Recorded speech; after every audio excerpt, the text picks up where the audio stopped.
الحمد لله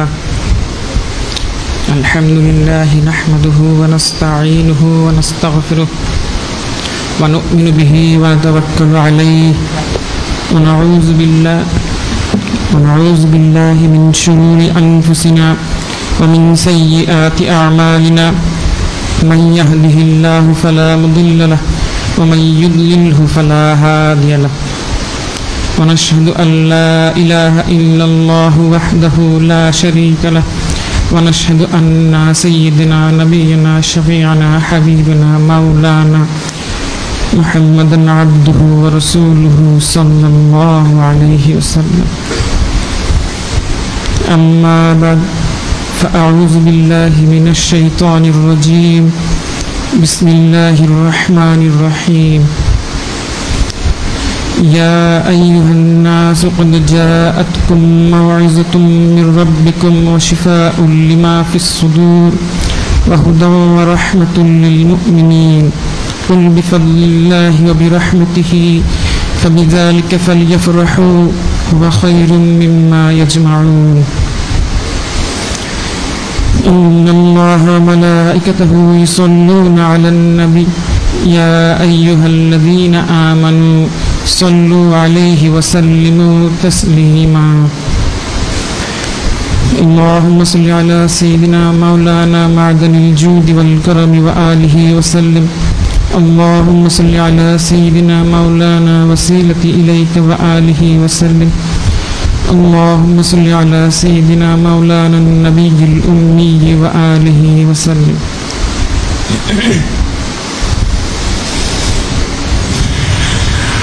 আজকে আমার আলোচনার বিষয় হচ্ছে আমাদের উপর নূরে মুজাসসাম হাবিবুল্লাহ হুজুর পাক সাল্লাল্লাহু আলাইহি ওয়াসাল্লাম ওনার হক মোবারক সম্পর্কে। হক সম্পর্কে জানতে হলে প্রথমে যেটা জানতে হবে, হক আসলে কিভাবে তৈরি হয়। হক তৈরি হয় উপকারের মাধ্যমে, অর্থাৎ কেউ যদি আমাদেরকে উপকার করে তাহলে আমাদের উপর উপকারকারীর প্রতি একটা হক তৈরি হয়। মূলত আমাদের উপর যত হক রয়েছে সব হকই এইভাবেই উপকারের মাধ্যমে তৈরি হয়েছে।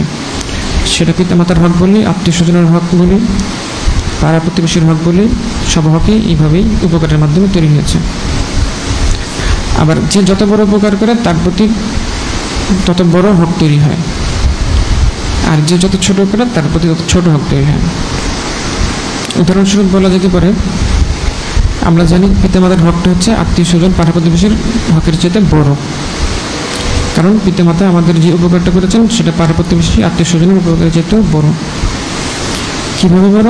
সেটা হচ্ছে পিতামাতা আমাদের যে উপকারটা করেছেন সেটা হলো ওনারা আমাদেরকে জন্ম দিয়েছেন। ওনারা যদি আমাদেরকে এই উপকারটা না করতেন, অর্থাৎ আমাদের জন্ম না দিতেন, তাহলে আমাদের অস্তিত্বই থাকতো না। আর পাড়া প্রতিবেশী আত্মীয় স্বজন তারা আমাদের যে উপকারটা করে সেই উপকারটা যদি না করতো তাহলে আমাদের হয়তো অসুবিধা হতো বা অনেক সমস্যায় হয়তো পড়তে হতো, কিন্তু অস্তিত্বের সংকটে পড়তে হতো না। যার কারণে পিতামাতার উপকারটা বড়, বিধায় ওনাদের হকটাও বড়। এখন এখান থেকে যদি আমরা যেটা বুঝতে পারতেছি সেটা হলো যে উপকারের মাধ্যমে হক তৈরি হয়, আর হকের মাত্রা দিয়ে উপকারের মাত্রা দিয়ে হকের মাত্রাটা নির্ধারণ হয়। এই সূত্র ধরে আমরা যদি চিন্তা করি তাহলে দেখতে পাই আমাদের উপর সবচেয়ে বড় হক তৈরি হয়ে আছে নূরে মুজাসসাম হাবিবুল্লাহ হুজুর পাক সাল্লাল্লাহু আলাইহি ওয়াসাল্লাম ওনার। কারণ উনি আমাদের যে উপকারটা করেছেন সেটা আমাদের জীবনের সবচাইতে বড় উপকার। সেই উপকারটা কি? সেটা তো অনেক বড় উপকার, তবে এক কথায় বলতে গেলে বলতে পারি আল্লাহ পাক আমাদেরকে যে দোয়াটা শিক্ষা দিয়েছেন, রব্বানা আতিনা ফিদ দুনিয়া হাসানাতাও ওয়া ফিল আখিরাতি হাসানাতাও ওয়া কিনা আযাবান নার। অর্থাৎ আমাদের রব আমাদেরকে ইহকালের কল্যাণ এবং পরকালের কল্যাণ দান করুন এবং আযাব থেকে রক্ষা করুন। এই যে ইহকালের কল্যাণ, পরকালের কল্যাণ এবং আযাব থেকে রক্ষা পাওয়ার বিষয়টা, সেটাই হাসিল করার, অর্জন করার, লাভ করার ইলমটা নূরে মুজাসসাম হাবিবুল্লাহ হুজুর পাক সাল্লাল্লাহু আলাইহি ওয়াসাল্লাম তিনি আমাদেরকে হাতে কলমে শিখিয়ে দিয়ে গেছেন। এই যে উপকারটা করেছেন এটা আমাদের জীবনের সবচেয়ে বড় উপকার। কীভাবে সবচেয়ে বড় উপকার? প্রথমত এই উপকারটার ব্যক্তি অনেক বড়। ইহকালীন কল্যাণ বলতে জীবনের শুরু থেকে শেষ পর্যন্ত সমস্ত ধাপে এবং জীবনযাপনের সমস্ত শাখা প্রশাখায় কীভাবে কল্যাণ হাসিল করতে হবে সেটা বোঝানো হয়েছে। আর পরকালীন কল্যাণ বলতে এটা মৃত্যুর পর থেকে অনন্তকাল পর্যন্ত সব কিছুর কল্যাণ বোঝানো হয়েছে। আর আযাব বলতে ইহকালের আযাব এবং পরকালের আযাব থেকে রক্ষা পাওয়া বোঝানো হয়েছে। সুতরাং উপকারটা কত বড় সেটা সহজে বুঝে গেল। এটা গেলে প্রথম বিষয়। আর দ্বিতীয় বিষয় হচ্ছে এই উপকারটা না পেলে অন্য সব উপকারগুলো অর্থহীন বা নিঃশেষ হয়ে যায়। তখন অন্যান্য সব উপকারগুলোকে আর উপকার বলে মনে হয় না। কারণ আমরা যদি ইহকালীন কল্যাণটা হাসিল করতে না পারি, আমাদের জীবনটা যদি অকল্যাণে ভরে যায়, শাস্তি দিয়ে ভরে যায়, তাহলে আমাদের জীবনটাকে বৃথা বলে মনে হবে এবং জন্ম নেওয়াটাকে ভুল বলে মনে হবে। ফলে জীবনের সব উপকারই তখন অর্থহীন বলে মনে হবে। এমনকি একটু আগে আমরা যেটা বললাম, আমাদের পিতামাতা আমাদেরকে যে উপকারটা করেছেন, আমাদের জন্ম দিয়েছেন, এটা অনেক বড় উপকার, কিন্তু তখন এটা ক্ষতি বলেই মনে হবে। পক্ষান্তরে আমরা যদি ইহকালে প্রকৃত কল্যাণ হাসিল করতে পারি, আমাদের জীবনটা কল্যাণে ভরে যায় এবং ইহকালীন আযাব থেকে রক্ষা পাই, তাহলে সব জীবনের সব উপকারকেই উপকার হিসেবে মনে হবে এবং বাবা মা আমাদের যে উপকারটা করেছেন সেটাকেও অনেক বড় উপকার বলেই মনে হবে। এটা তো গেল ইহকালের কথা। পরকালের কল্যাণের কথা তো হিসেবের বাইরে। কাজেই আমরা বুঝতে পারলাম যে নূরে মুজাসসাম হাবিবুল্লাহ হুজুর পাক ছিলেন, তিনি আমাদের যে উপকার করেছেন সেটা আমাদের জীবনের সবচেয়ে বড় উপকার।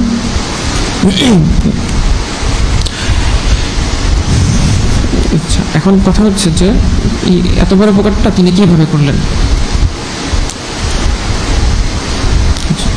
সেটা মহান আল্লাহ পাক রব্বুল আলামিন তিনি আমাদেরকে জানিয়ে দিয়েছেন।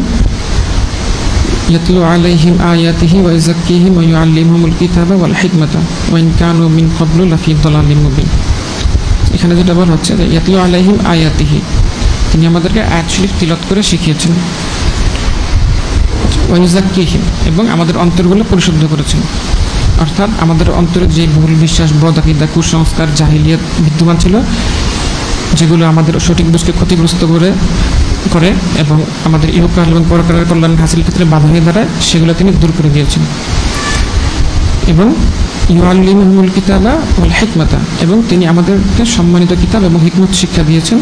অর্থাৎ তিনি আমাদেরকে ইহকালের কল্যাণ কী এবং পরকালের কল্যাণ কী এবং কীভাবে হাসিল করতে হয় সেটা হাতে কলমে শিখিয়েছেন। ওয়া ইন কানু মিন ক্বাবলু লাফি দালালিম মুবিন, পূর্বে আমরা বিভ্রান্ত ছিলাম, অর্থাৎ ইহকালের কল্যাণ এবং পরকালের কল্যাণ হাসিল করা আমাদের পক্ষে সম্ভব ছিল না। এই বিষয়টা আরও সুনির্দিষ্ট করে অন্যত্র আল্লাহ পাক ইরশাদ মোবারক করেন, ইয়া'মুরুহুম বিল মা'রুফ ওয়া ইয়ানহাহুম আনিল মুনকার ইউহিল্লু লাহুমুত তাইয়্যিবাতি ওয়া ইউহাররিমু আলাইহিমুল খাবাইসা ওয়া ইয়াদউ আনহুম ইসরাহুম ওয়াল আগলাল আল্লাতী কানাত আলাইহিম। এখানে বলা হচ্ছে যে ইয়া'মুরুহুম বিল মা'রুফ ওয়া ইয়ানহাহুম আনিল মুনকার, যে নূরে মুজাসসাম হাবিবুল্লাহ হুজুর পাক সাল্লাল্লাহু আলাইহি ওয়াসাল্লাম তিনি আমাদেরকে সৎ কাজে আদেশ করেছেন এবং অসৎ কাজে নিষেধ করেছেন। অর্থাৎ তিনি আমাদেরকে প্রথমে শিক্ষা দিয়েছেন যে এটা সৎ কাজ, এটা তোমরা করো। তিনি আমাদেরকে শিক্ষা দিয়েছেন যে এটা অসৎ কাজ, এটা তোমরা করো না। আমরা কিন্তু জানতাম না কোনটা সৎ কাজ এবং কোনটা অসৎ কাজ, কোনটা সদাচরণ কোনটা অসদাচরণ, কোনটা ভদ্রতা কোনটা অভদ্রতা। শুধুমাত্র ওনার কারণে আজকে আমরা সৎ হওয়ার সুযোগটা পেয়েছি, ভদ্র হওয়ার সুযোগটা পেয়েছি। ওয়া ইউহিল্লু লাহুমুত তাইয়্যিবাত ওয়া ইউহাররিমু আলাইহিমুল খাবাইসা, এবং তিনি আমাদের জন্য পবিত্র জিনিসকে হালাল করেছেন এবং অপবিত্র জিনিসকে হারাম করেছেন। অর্থাৎ তিনি আমাদেরকে শিখেছেন এটা পবিত্র, তোমরা এটা গ্রহণ করো, এবং তিনি আমাদেরকে শিখেছেন এটা অপবিত্র, তোমরা এটা গ্রহণ করো না। আমরা তো জানতাম না কোনটা পবিত্র কোনটা অপবিত্র। তিনি এই পবিত্রতা এবং অপবিত্রতা শেখানোর মাধ্যমে আমাদেরকে সভ্যতা শিখিয়েছেন, আমাদেরকে সভ্য করেছেন। তিনি যদি আজকে দয়া করে আমাদেরকে এই পবিত্রতা অপবিত্র শিক্ষা না দিতেন, তাহলে আজকে আমরা নাপাক থাকতাম, আমরা পোকামাকড় খেতাম, আমরা অসভ্য থাকতাম। শুধুমাত্র ওনার কারণে আজকে আমরা সভ্য সুযোগ পেয়েছি। ওয়া ইয়াদউ আনহুম ইসরাহুম ওয়াল আগলাল আল্লাতী কানাত আলাইহিম, এবং তিনি আমাদের কাজের বোঝা এবং হাত পায়ের বেড়ি সরিয়ে দিয়েছেন। অর্থাৎ তিনি আমাদের এই সমস্ত তালিম দেওয়ার মাধ্যমে জীবনযাপন সহজ করে দিয়েছেন এবং ইহকালীন পরকালীন কল্যাণ হাসিলের সমস্ত বাধা দূর করে দিয়েছেন। এই যে তিনি এত বড় উপকার করলেন, আমরা কিন্তু ওনার কাছে এই উপকারগুলো চাইনি, আমাদের চাওয়ার আকালও ছিল না। বিনা চাওয়াতেই তিনি আমাদেরকে এত বড় করে দিয়েছেন, কারণ তিনি হচ্ছেন রহমতুল্লিল আলামিন। তিনি কেবল নিজ দয়ায় আমাদের এই উপায়গুলো ভর করেছেন, আমাদের কোনো কারণ না। শুধু এতটুকুই না, তিনি আমাদের এত বড় উপকার করতে গিয়ে আমাদের জন্য অনেক কষ্ট করেছেন, অনেক জুলুম সহ্য করেছেন। উদাহরণস্বরূপ বলা যেতে পারে শিহাব আবু তালেবের ঘটনা এবং তাইফের ঘটনা। শিহাব আবু তালেবে কাফিররা ওনাকে আগে থেকেই তো অনেক জুলুম করতো, অনেক কিছু করতো। যখন নাকি পরবর্তীতে শিহাব আবু তালেবে গেলেন, তখন ওরা খাদ্য পানীয় আটকে রেখেছিল জুলুম করা, কষ্ট দেওয়ার জন্য। এইভাবে একদিন দুদিন না, 3 বছর ওনাদেরকে এইভাবে খাদ্য পানীয় আটকে রেখেছিল। আর তাইফের ঘটনাটা তো আরো কঠিন। উনি গেলেন তাদেরকে দিন ইসলামের দাওয়াত দিতে, দাওয়াত তো কেবল করলেই না, উল্টা আরো আজে বাজে কথাবার্তা বলে, বেয়াদবিমূলক কথাবার্তা বললো। একটা পর্যায়ে পাথর মারা শুরু করলো, বৃষ্টির মতো পাথর মারা শুরু করলো। ফলশ্রুতিতে মুজাসসাম হাবিবুল্লাহ হুজুর পাক সাল্লাল্লাহু আলাইহি ওয়াসাল্লাম মুজাসসাম জিসিম মুবারক থেকে নূরুন নাজাত মুবারক অর্থাৎ রক্ত মুবারক ঝরতে শুরু করলো। এমনকি ওনার নালেন মুবারকের সাথে ওনার দারাজাত মুবারক লেগে গেল। আল্লাহ পাক ফেরেশতা পাঠিয়েছিলেন, পাহাড়ের ফেরেশতা বলেছিলেন যে আপনি বললে ওদেরকে করে দেওয়া হবে, মিশিয়ে দেওয়া হবে, মিটিয়ে দেওয়া হবে। উনি বললেন যে আমি চাই এদের বংশধর থেকেই ইমানমূলক আসুক, যারা নাকি ইসলাম গ্রহণ করবে এবং মুসলমান হবে। উনি শাস্তিটা চাইলেন না, এরপরে উনি দোয়াই করে দিলেন। তো উনি আমাদের জন্য এত কষ্ট করেছেন, অথচ উনি হচ্ছেন হাবিবুল্লাহ, উনি হচ্ছেন সৃষ্টির মূল। উনি আমাদের জন্য এত কষ্ট সহ্য করেছেন, এত জুলুম সহ্য করেছেন। উনি কে আর আমরা কে? তাহলে তিনি কেন আমাদের জন্য এত কষ্ট করলেন? ওটাই আল্লাহ পাক বলেছেন, আজিজুন আলাইহি মা আনিতুম, আমাদের কষ্ট আমার সহ্য হয় না। হারিসুন আলাইকুম, উনি আমাদের কল্যাণ চান, উনি চান আমরা ইহকালে পরকালে কল্যাণ লাভ করি, আমরা আযাব থেকে মুক্ত থাকি। রাউফুর রহিম, এবং উনি মুমিনদের জন্য রাউফুর রহিম, অর্থাৎ উনি রহমত করেই আসলে কাজটা করেছেন। এখানে অন্য কোনো কারণ নেই, একদম মানে শুধুমাত্র রহমতের জন্য উনি কাজটা করছেন, এখানে আর কোনো ব্যাখ্যা নেই।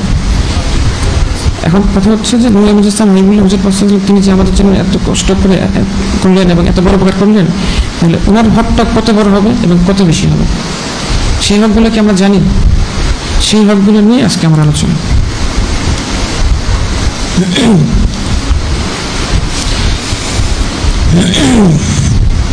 সেই হকগুলো যদি সংক্ষেপে বলতে হয় তাহলে বলা যায়, প্রথম হচ্ছে নূর মুজাসসাম হাবিবুল্লাহ হুজুর পাক সাল্লাল্লাহু আলাইহি ওয়াসাল্লাম ওনার উপর ঈমান আনা এবং আকীদা বিশুদ্ধ করা। আচ্ছা, এরপরে নূর মুজাসসাম হাবিবুল্লাহ হুজুর পাক সাল্লাল্লাহু আলাইহি ওয়াসাল্লাম ওনার ইতাআত করা এবং ইত্তেবা করা, অর্থাৎ আনুগত্য এবং অনুসরণ করা। তারপরে নূর মুজাসসাম হাবিবুল্লাহ হুজুর পাক সাল্লাল্লাহু আলাইহি ওয়াসাল্লাম ওনার নুসরাত এবং তাজিম অর্থাৎ খিদমত করা,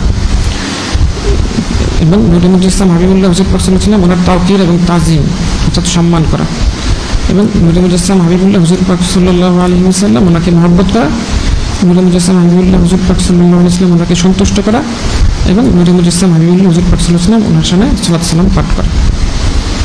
আলোচনার সুবিধার্থে এই হকগুলোকে 7 ভাগে বিভক্ত করেছি।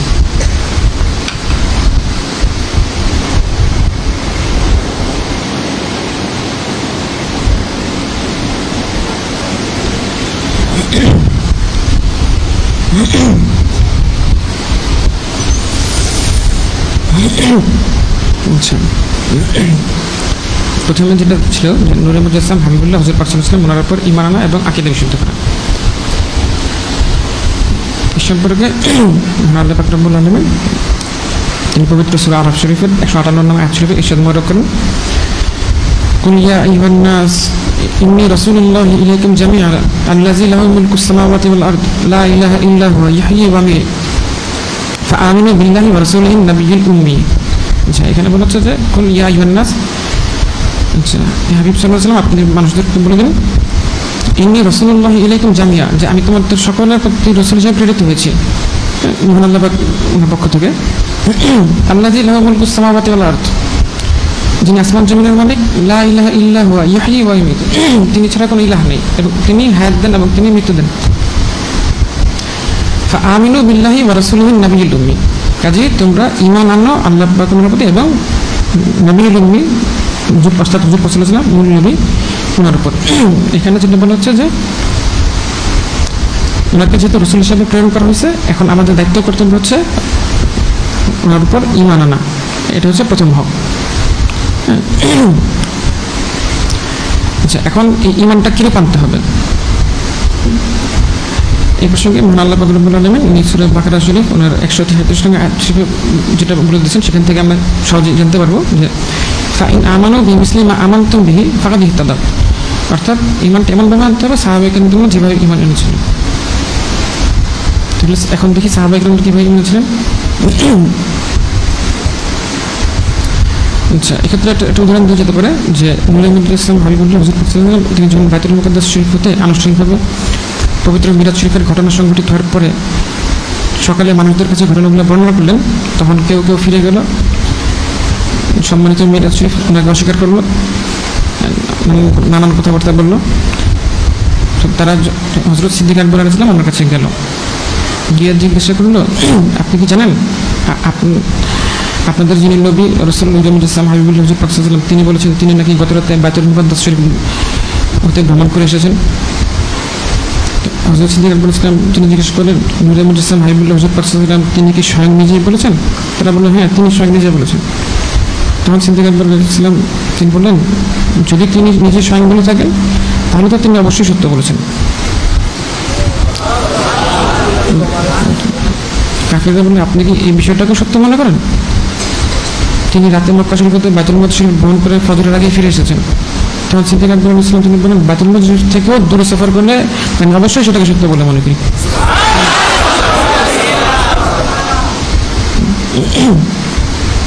হযরত সিদ্দিক আকবর ইসলাম তিনি আরো বলেন, সকাল সন্ধ্যা আসমানের খবর অর্থাৎ ওহী আসা, ফেরেশতা আসা, আমি তো এগুলো সত্য বলে মনে করি, তাহলে ওটা কেন মনে করবো না?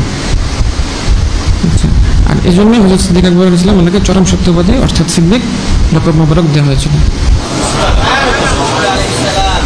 এই ঘটনার দ্বারা সাহাবায়ে কেরাম ওনারা কিরূপ ঈমান এনেছিলেন সেটা সম্পর্কে সুস্পষ্ট ধারণা পাওয়া যায়।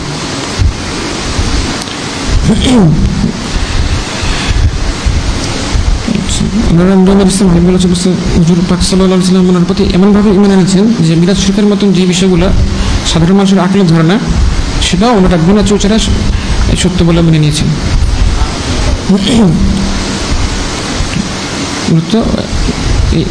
ওনাদের মতন ঈমান আমাদের আনতে পারলেই আসলে ঈমান আনার যে হক সেইটা আদায় হবে।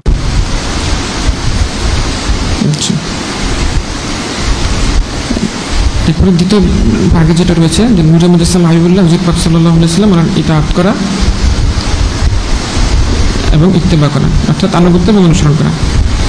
আনুগত্যের ব্যাপারে মহান আল্লাহ পাক রব্বুল আলামিন তিনি পবিত্র সূরা নিসা শরীফের 64 নং আয়াত শরীফে এসে বলেছেন, ওয়া মা আরসালনা মিন রাসূলিন ইল্লা লিইউতাআ বিইজনিল্লাহ, রাসূল ওনাদেরকে প্রেরণ করাই হয় আনুগত্য করার জন্য।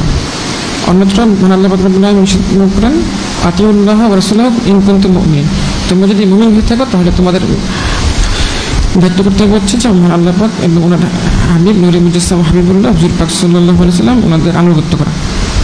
এখান থেকে সুস্পষ্ট যেটা বোঝা গেল যে নূরে মুহাম্মদ ইসলাম হাবিবুল্লাহ হুজুর পাক সাল্লাল্লাহু আলাইহি ওয়াসাল্লাম ওনার আনুগত্য করাটাও আমাদের উপর ওনার একটা হক।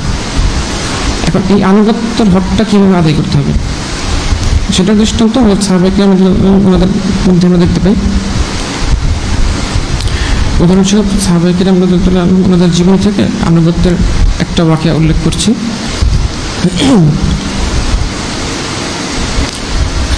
মুতার জিহাদের পূর্বে নূরে মুহাম্মদ ইসলাম হাবিবুল্লাহ হুজুর পাক সাল্লাল্লাহু আলাইহি ওয়াসাল্লাম তিনি ইরশাদ মোবারক করলেন, এই যুদ্ধে হযরত যায়েদ ইবনে হারিসা রাদিয়াল্লাহু আনহু উনি পতাকা ধরবেন, অতঃপর তিনি শহীদ হলে জাফর রাদিয়াল্লাহু আনহু পতাকা ধরবেন এবং তিনি শহীদ হয়ে গেলে আব্দুল্লাহ ইবনে রাওয়াহা রাদিয়াল্লাহু আনহু উনি পতাকা ধরবেন।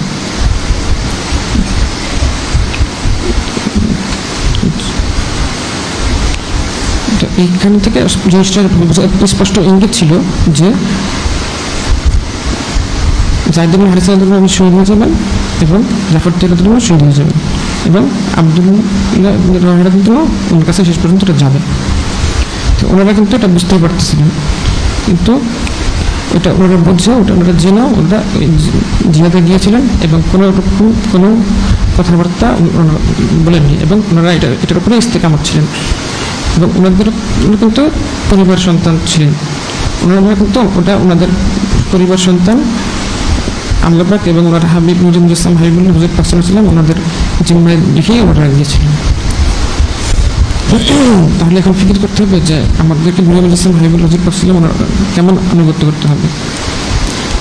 ওনারা কিন্তু জানতেন যে ওনারা গেলে আর ফিরে আসবেন না, জানটা দিয়ে দিতে চলে যাবে। জান দেওয়া কিন্তু অনেক কঠিন বিষয়, কিন্তু ওটা জেনেই উঠে গেছে। আচ্ছা, এরপরে আসি ইত্তেবা অনুসরণের আলোচনায়। এই হক সম্পর্কে মহান আল্লাহ পাক রব্বুল আলামিন তিনি কালামুল্লাহ শরীফ সূরা আরাফ শরীফের 158 নং আয়াত শরীফের মাধ্যমে আমাদেরকে জানিয়ে দিয়েছেন। মূলত এই আয়াত শরীফে দুইটা হকের কথা বলা আছে। একটা হচ্ছে নজরুল ইসলাম হাবিবুল্লাহ ওনাকে পাওয়ার কারণে ঈমান আনতে হবে, যেটা আমরা পূর্বে আলোচনা করেছি, এবং আরেকটা হচ্ছে ওনার ইত্তেবা বা অনুসরণ করতে হবে, যেটা আমি এখন আলোচনা করবো। বিষয়টা পরিষ্কার হওয়ার জন্য আমি আয়াত শরীফটা আবারও পাঠ করছি। قل يا أيها الناس إني رسول الله إليكم جميعا الذي له ملك السماوات والأرض لا إله إلا هو يحيي ويميت فآمنوا بالله ورسوله النبي الأمي الذي يؤمن بالله وكلماته واتبعوه لعلكم تهتدون। আচ্ছা, এখানে প্রথম অংশ তো ঈমানের কথা বলা হয়েছে যে আমিনু বিল উম্মি, পরের অংশ বলা হচ্ছে যে ওয়াত্তাবিউহু, অর্থাৎ তোমরা ওনার ইত্তেবা করো, লাআল্লাকুম তাহতাদুন, তাহলে তোমরা হিদায়াত প্রাপ্ত হবে, অর্থাৎ হকটা তখন আদায় হবে। আচ্ছা, এই আয়াত শরীফের মাধ্যমে মহান আল্লাহ পাক তিনি আমাদেরকে জানিয়ে দিয়েছেন যে নজরুল ইসলাম হাবিবুল্লাহ হুজুর পাক সাল্লাল্লাহু আলাইহি ওয়াসাল্লাম ওনাকে পার করে আমাদের আরেকটা হক হলো ইত্তেবা করা। আচ্ছা, এই ইত্তেবাটা কীভাবে করতে হবে এটা আমরা সাহাবায়ে কেরাম আমাদের জীবনীগুলোকে দেখতে পাই, এবং এক্ষেত্রে ফারুক কাজী মুসলিম ওনার একটা বাণী মুবারক আছে। উনি বলছিলেন যে শাইউন সানাউ নবী সাল্লাল্লাহু আলাইহি ওয়াসাল্লাম ফালা নুহিব্বু আন নাতরুকাহু, যে কাজটা নজরুল ইসলাম হাবিবুল্লাহ হুজুর পাক সাল্লাল্লাহু করেছেন সেটাকে তরক করা বা ছেড়ে দেওয়াটা আমরা পছন্দ করি না, অর্থাৎ করাটাই আমরা পছন্দ করি। এক্ষেত্রে উদাহরণ দেওয়া যেতে পারে যে একবার নূরে মুজাসসাম হাবিবুল্লাহ হুজুর পাক সাল্লাল্লাহু আলাইহি ওয়াসাল্লাম উনি একবার আংটি মোবারক পরলেন, তখন সব সাহাবায়ে কেরাম ওনার অনুসরণে আংটি মোবারক পরা শুরু করলেন। এরপর আবার উনি আংটি পরা বাদ দিয়ে দিলেন, আবার সবাই বাদ দিয়ে দিলেন। উনি কিন্তু কাউকে আদেশও করেন নাই, নিষেধও করেন নাই, উনি পড়া শুরু করে দিয়েছেন, সবাই পড়া শুরু করে দিয়েছেন, উনি পড়া বাদ দিয়ে দিয়েছেন, সবাই সব পড়া বাদ দিয়ে দিয়েছেন। ওনারা সবাই এইভাবে অনুসরণ করতেন। আরেকটা ঘটনা বলা যেতে পারে, ওটা ওই সিদ্দিক আকবর আলাইহিসসালাম ওনার বিশাল শরীফের ঘটনাটা, এটা আমরা অনেকেই জানি যে ওনার বিশাল শরীফের আগ মুহূর্তে একদম অন্তিমকালে উনি সালিসা সিদ্দিক আলাইহিস সালাম ওনাকে জিজ্ঞেস করছিলেন যে নূরে মুজাসসাম হাবিবুল্লাহ হুজুর পাক সাল্লাল্লাহু আলাইহি ওয়াসাল্লাম ওনাকে যে কাফন মোবারক পরানো হয়েছে ওখানে কয় কাপড় ছিল? তিনি বলেন 3 কাপড়। আচ্ছা, তো পরে জিজ্ঞেস করলেন ওনার মিসাল শান মোবারক প্রকাশ করেন ওই দিন কী বার ছিল? তিনি বললেন যে ইয়ামুল ইসলাম আজিম। তো জিজ্ঞেস করলেন আজকে কী বার? তিনি বলেন যে ইয়ামুল ইসলাম আজিম। তখন উনি বললেন যে আজকে আমার যদি আজকে মিসাল শরীফটা হতো। চিন্তা ফিকিরের বিষয় যে ওনার একদম শেষ সময়, এই সময় তো মানুষের শরীর আসলে অনেক অসুস্থ থাকে, অনেক দুর্বল থাকে, ওই সময় ওনার ইত্তেবা করার খেয়াল ছুটে যায় না।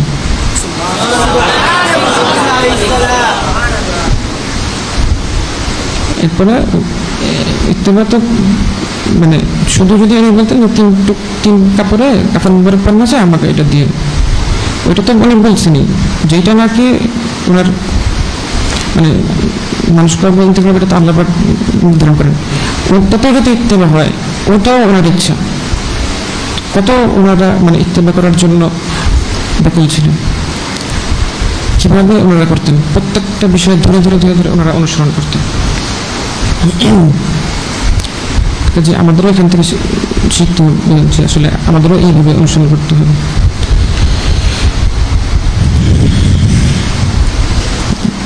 এরপরে তৃতীয় ভাগ যেটা রয়েছে সেটা হচ্ছে নুসরাত এবং তাহজির। মহান আল্লাহ পাক তিনি সূরা আরাফ শরীফের 157 নম্বর আয়াত শরীফে এসে তোমরা করেন ফাল্লাযিনা আমানু বিহি ওয়া আযযারুহু ওয়া নাসারুহু ওয়াত্তাবাউ নূরাল্লাযী উনজিলা মা'হু উলাইকা হুমুল মুফলিহুন। যারা নূর মুজাসসাম হাবিবুল্লাহ হুজুর পাক সাল্লাল্লাহু আলাইহি ওয়া সাল্লাম ঈমান এনেছেন, ওনাকে সম্মান করেছেন এবং ওর খিদমতের আঞ্জাম দিয়েছেন এবং সেই নূরের অনুসরণ করেছেন যা আল্লাহর সাথে অবতীর্ণ হয়েছে, ওনাদের সফল কাম। এই আয়াত শরীফ হচ্ছে ওই আয়াত শরীফের পরের অংশ যেটা আমি পূর্বে বলেছি, যেখানে বলা হয়েছিল তিনি আমাদেরকে সৎ কাজ এবং অসৎ কাজ চিনিয়েছেন, পবিত্রতা অপবিত্রতা শিখিয়েছেন, আমাদের কাঁধের বোঝা এবং হাত পায়ের বিরুদ্ধে দূর করেছেন। সেই আয়াত শরীফেরই পরের অংশ এখানে বলা হচ্ছে যে আমাদের করণীয় কি। আমাদের করণীয় হচ্ছে এই যে নূর মুজাসসাম হাবিবুল্লাহ হুজুর পাক সাল্লাল্লাহু আলাইহি ওয়া সাল্লাম আমাদেরকে শিক্ষা দিলেন, সেই জন্য আমাদের করণীয় হচ্ছে নূর মুজাসসাম হাবিবুল্লাহ হুজুর পাক সাল্লাল্লাহু আলাইহি ওয়া সাল্লাম ওনার নুসরাত এবং তাজির করা, অর্থাৎ ওনার খিদমত করা এবং ওনার সাথে নাজিলকৃত নূর মুবারক অর্থাৎ পবিত্র কোরআন শরীফ অনুসরণ করা, তাহলে আমরা সকলকে মানতে পারবো, অর্থাৎ তাহলেই হক আদায় হবে। এখানে এই নুসরাত এবং তাজিরের বিষয়টা যেটা একটা হক, আমাদের দায়িত্ব করতে হবে, উনি যেটা আমাদের শিখেছেন এখানে এটা বলা হয়েছে। এখন প্রশ্ন হচ্ছে নুসরাত এবং তাজির কি? নুসরাত এবং তাজির হচ্ছে খিদমত করা। নূর মুজাসসাম হাবিবুল্লাহ হুজুর পাক সাল্লাল্লাহু আলাইহি ওয়া সাল্লাম ওনার কাজসমূহ সম্পাদনে আঞ্জাম দেওয়া, কাজসমূহ সম্পাদনের জন্য প্রয়োজনীয় জিনিসপত্র সরবরাহ করা, ওনার কাজসমূহ সম্পাদনের জন্য যত ধরনের বাধা প্রতিবন্ধক রয়েছে সেগুলো দূর করা, এগুলো সবই নুসরাত এবং তাজিরের অন্তর্ভুক্ত। এখানে কাজ বলতে ওনার যত ধরনের কাজ রয়েছে, ঘরের কাজ, বাইরের কাজ, দাওয়াতের কাজ, তালিমের কাজ, জিহাদের কাজ, আরও যত রকমের কাজ আছে সব কাজে এইটার অন্তর্ভুক্ত। আমরা সাহাবায়ে কেরাম রাদিয়াল্লাহু আনহুম ওনাদের জীবনী পড়লে দেখতে পাই যে ওনাদের হায়াত মুবারকের একটা বড় অংশ কেটেছে এই নুসরাত এবং তাজির করে। প্রশ্ন হচ্ছে যে সাহাবায়ে কেরাম রাদিয়াল্লাহু আনহুম নূর মুজাসসাম হাবিবুল্লাহ হুজুর পাক সাল্লাল্লাহু আলাইহি ওয়াসাল্লাম ওনাকে সরাসরি পেয়েছেন এবং সরাসরি ওনার নুসরাত এবং তাজিরের হক আদায় করেছেন, কিন্তু আমরা তো নূর মুজাসসাম হাবিবুল্লাহ হুজুর পাক সাল্লাল্লাহু আলাইহি ওয়াসাল্লাম ওনাকে সরাসরি পাইনি, তাহলে আমরা কীভাবে ওনার নুসরাত এবং তাজিরের হক আদায় করব? একটা উত্তর হচ্ছে যে নূর মুজাসসাম হাবিবুল্লাহ হুজুর পাক সাল্লাল্লাহু আলাইহি ওয়াসাল্লাম তিনি যা রেখে গিয়েছেন সেগুলোর খিদমতের আঞ্জাম দেওয়া, যে ইলম, তালিম, আদর্শ, সুন্নাত, দ্বীন, দাওয়াত এগুলো রেখে গেছেন, এগুলোর খিদমতের আঞ্জাম দেওয়া, ওনার প্রচার প্রসার করা, অর্থাৎ নূর মুজাসসাম হাবিবুল্লাহ হুজুর পাক সাল্লাল্লাহু আলাইহি ওয়াসাল্লাম ওনার প্রচার প্রসার করা, ওনার হকসমূহ মানুষকে জানানো, ওনার বিরোধিতাকারীদের প্রতিহত করা, ওনার রেখে যাওয়া বিষয়সমূহের যারা বিরোধিতা করে তাদের প্রতিহত করা, এগুলোর মাধ্যমে আমরা নুসরাত এবং তাজিরের হক আদায় করতে পারি।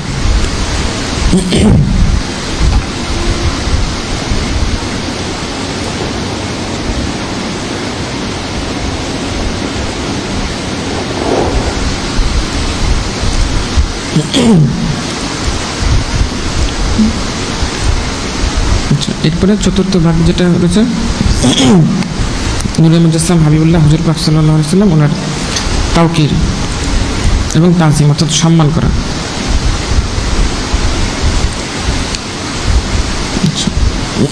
এই সম্পর্কে আল্লাহ পাক ইরশাদ করেন ইন্না আরসালনাকা শাহিদান ওয়া মুবাশশিরান ওয়া নাযীরা লিতু'মিনু বিল্লাহি ওয়া রাসূলিহি ওয়া তু'আযজিরুহু ওয়া তুওয়াক্কিরুহু। এখানে যেটা বলা হচ্ছে যে নিশ্চয়ই আমরা আপনাকে প্রেরণ করছি শাহিদ, প্রত্যক্ষদর্শী বা মুবাশশির, নাযীর, সুসংবাদদাতা, সতর্ককারী হিসেবে, যেন তারা লিতু'মিনু বিল্লাহি ওয়া রাসূলিহি, যেন তারা ঈমান আনে আল্লাহ পাক এবং ওনার হাবিব নূর মুজাসসাম হাবিবুল্লাহ ওয়া তু'আযজিরুহু ওয়া তুওয়াক্কিরুহু, তাজির করে যেটা আগে আলোচনা হয়েছে, এবং তুওয়াক্কিরুহু এখানে এই তাওকির শব্দটা এসেছে যে ওনাকে যে প্রেরণ করা হয়েছে শাহিদ, মুবাশশির, নাযীর হিসাবে, এই জন্য আমাদের দায়িত্ব করতে হচ্ছে ওনাকে ঈমান আনে, তাজির করা এবং তাওকির করা। আচ্ছা আচ্ছা এই তাওকির মানে হচ্ছে সম্মান করা, কি তাজিম করা। এখন এই সম্মানটা আমরা কীভাবে করব? সেই সম্মান করাটা হযরত সাহাবায়ে কেরাম রাদিয়াল্লাহু আনহুম ওনারা আমাদের শিখিয়ে দিয়েছেন। উদাহরণস্বরূপ বলা যেতে পারে ওনারা কীভাবে তাজিম করতেন সেটা উদাহরণ হিসেবে বলা যেতে পারে যে ওনারা যখন নূর মুজাসসাম হাবিবুল্লাহ হুজুর পাক সাল্লাল্লাহু আলাইহি ওয়াসাল্লাম ওনার সুহবত মোবারক অবস্থান করতেন, তখন ওনারা এমনভাবে থাকতেন মনে হতো যেন ওনাদের মাথার উপরে যেন পাখি বসে আছে, অর্থাৎ ওনারা সুহবত মোবারক ইখতিয়ার করার সময় কোনো নড়াচড়া করতেন না, খুব একাগ্রচিত্তে সুহবত মোবারক ইখতিয়ার করতেন। তারপর আরেকটা বলা যেতে পারে যে একবার হযরত খাতামুল মুহাজিরিন আলাইহিস সালাম ওনাকে জিজ্ঞাসা করা হলো যে নূরে মুজাসসাম হাবিবুল হুজুর পাক সাল্লাল্লাহু তিনি বড় নাকি আপনি বড়? তিনি জবাবে বললেন, নূরে মুজাসসাম হাবিবুল হুজুর পাক সাল্লাল্লাহু তিনি আমার চেয়ে অনেক বড়, তবে আমি ওনার পূর্বে বিলাদুল শরীফ গ্রহণ করেছি। কত সূক্ষ্ম কথা, ওনাটা কিভাবে খেয়াল করতেন, কিভাবে তাগিদ করতেন।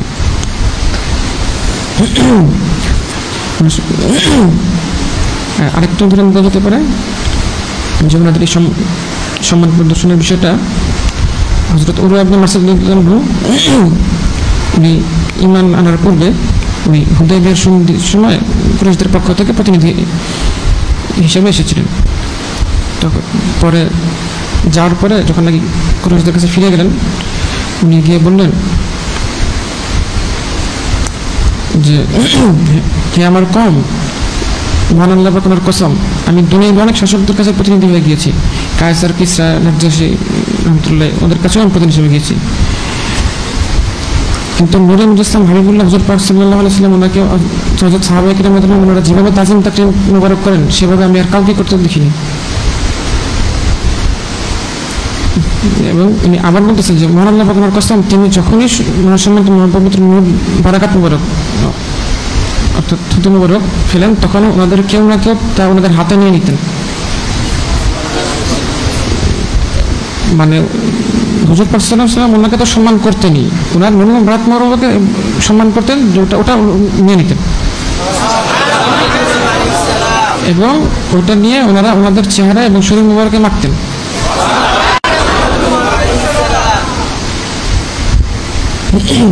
এবং ওনাদেরকে যখন কোনো আদেশ মুবারক করতেন ওনারা সঙ্গে সঙ্গে তা পালন করতেন, কোনো দেরি নেই।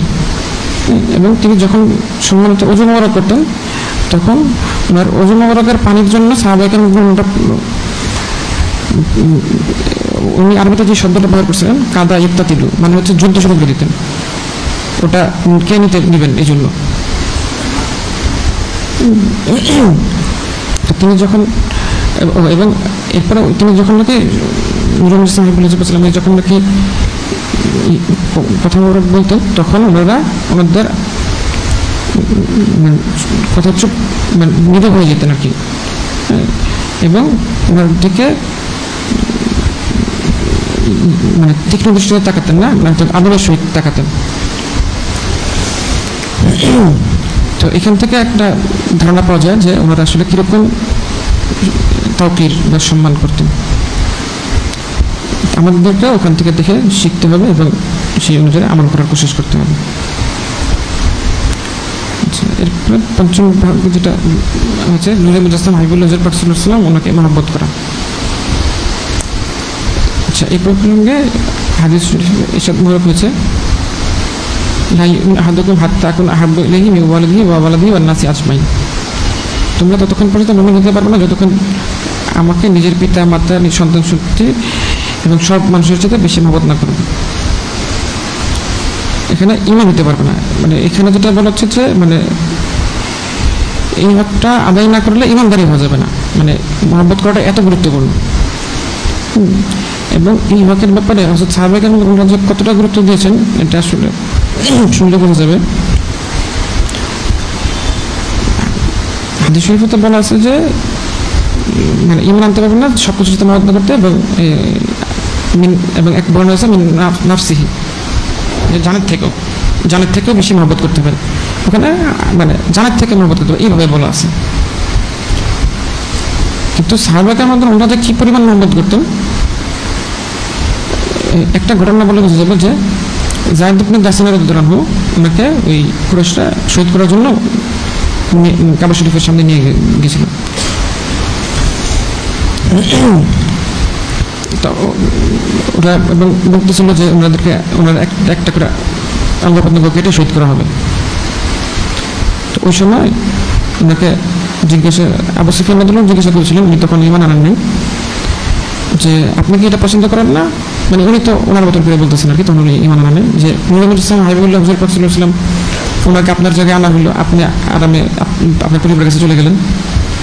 ওটা শুনে উনি রাগান্বিত হয়ে গেছেন যে মহান আল্লাহর কসম, হাবিবুল্লাহ পাক সাল্লাল্লাহু আলাইহি ওয়াসাল্লাম ওনাকে যেখানে আছেন ওখানেই থাকা অবস্থায় ওনার যদি একটা কাটার বিধে একটা কাটা বিধে আর এর বিনিময়ে যদি আমাকে পরিবার কাছে চলে যেতে সুযোগ দেওয়া হয় ওটাও আমি পছন্দ করবো না। জানের বিনিময়ে জান না, জানের বিনিময়ে কাটা বিধা, কাটা বিধার পরিবর্তে মানে ওনার জান গিয়ে যদি কাটা না বিধা তাও জান দিয়ে দিবেন, কাটা বিধা যাবে না। মানে মাত্রাটা কি পর্যায়ের?